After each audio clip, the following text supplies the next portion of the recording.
اکثر لوگوں کے دلوں میں یہ کویسچن آتا ہے کہ ہماری رجسٹریشن کب ہوگی؟ جو امام مسجد رہ چکے ہیں ان کی رجسٹریشن کے لیے کیا لاہ عمل ہوگا؟ کب ہوگی؟ اب ہوگی یا نہیں ہوگی؟ رجسٹریشن بند ہو چکی ہے یا اگلے سال ہوگی؟ تو اس طرح کے سوالات، اس طرح کی ان کے ذہن میں جو ہے نا خدشات موجود رہتے ہیں۔ تو آپ کو پہلے یہ بتا دوں کہ حکومت کی جانب سے جو اعلان ہوا تھا، وزیر اعلیٰ مریم نواز جو پنجاب کی گورنر ہے، چیف منسٹر ہے، اس کی طرف سے جو اعلان ہوا تو اس نے اس اعلان کو پورا کیا۔ جو امام مساجد سے وعدہ کیا تھا اس کو پورا کیا۔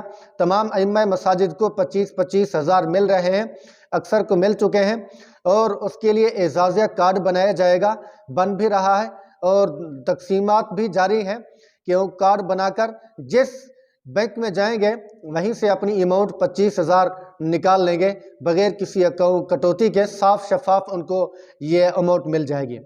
پھر یہ بھی کہا کہ اس اماؤنٹ کو بڑھا بھی دیا جائے گا، اور ساتھ ساتھ مسجد کی ضروریات کو بھی دیکھا جائے گا۔ امام مسجد کی اور معاشی صورتحال کو دیکھتے ہوئے ان کی خدمات اور اضافی بونس اور الاؤنس بھی دیا جائے گا۔ تو یہ مریم نواز کا پہلی مرتبہ یہ اقدام ہے جس کو کافی امام مساجد نے سراہا ہے، اچھا کہا ہے، ویلکم کیا ہے، اور اس کو لے بھی رہے ہیں، مریم نواز کے چرچے اور تذکرے بھی کر رہے ہیں۔ لیکن ایک بات میں آپ کو بتا دوں، اگر یہ اماؤنٹ دینے کے بعد حکومت کے کوئی مقاصد نہ ہوں، حکومت اگر اماموں کو خریدے نہ، اپنا نہ بنائے، تو واقعتاً یہ تعریف کے لائق ہیں، قابل تعریف ہیں۔ اور پھر اس کے ساتھ ساتھ کوئی ان کو سخت پابندیاں بھی نہ جھیلنی پڑیں، جیسے لاؤڈ سپیکر کی پابندی ہو گئی، اور بیانات کی ترتیب، نمازوں کا ٹائم ٹیبل اپنی طرف سے دے دینا، اور مساجد کا جو مکمل نظام ہے، کمیٹی ہے، وہ دستبردار ہو جائے، پھر حکومت خود اس کو سنبھالے۔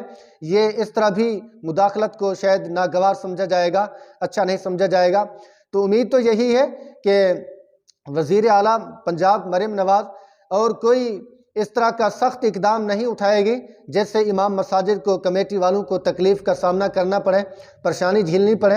امید تو یہی رکھی جا رہی ہے، دیکھتے ہیں پھر آگے ہوتا ہے کیا پھر یہ مسائل میں مبتلا کر دیتی ہے، تکالیف میں مبتلا کر دیتی ہے، یا حکومت اپنے مقاصد کے لیے یہ پروگرام بنایا ہے، تو تمام چیزیں اپنے وقت پر سامنے آ جائے گی۔ اور دوسری، رجسٹریشن کے بارے میں جو باتیں چل رہی ہیں کہ ہوگی یا نہیں ہوگی، اس کے بارے میں آپ کو بتا دوں، یہ جو اعزازیہ کارڈ کی مرحلہ جاری ہے، غالباً لگتا ہے اس مرحلے کو فروری تک مکمل کر لیا جائے گا۔ ہو سکتا ہے پھر فنڈے کو دیکھا جائے گا، بجٹ کو دیکھا جائے گا، چونکہ 70,000 امام تو رجسٹر ہو چکے ہیں، اس کے بعد بجٹ بھی مختص کیا جا چکا ہے 20 ارب۔ اب دیکھتے ہیں کہ مزید اگر رجسٹریشن کھولتے ہیں تو بجٹ کو دیکھتے ہوئے کھولیں گے کہ بجٹ ہمارے پاس کتنا ہے۔ اگر بجٹ بڑھتا آئے گا تو پھر رجسٹریشن کا بھی سلسلہ جاری کر دیا جائے گا۔ اور ایک بات یہ بھی آپ کو بتا دوں، ہو سکتا ہے یہ اسی سال 70,000 امام سلیکٹ ہیں اور پھر اگلے سال اور لوگوں کو شامل کر دیا جائے گا، رجسٹریشن کھول دی جائے گی۔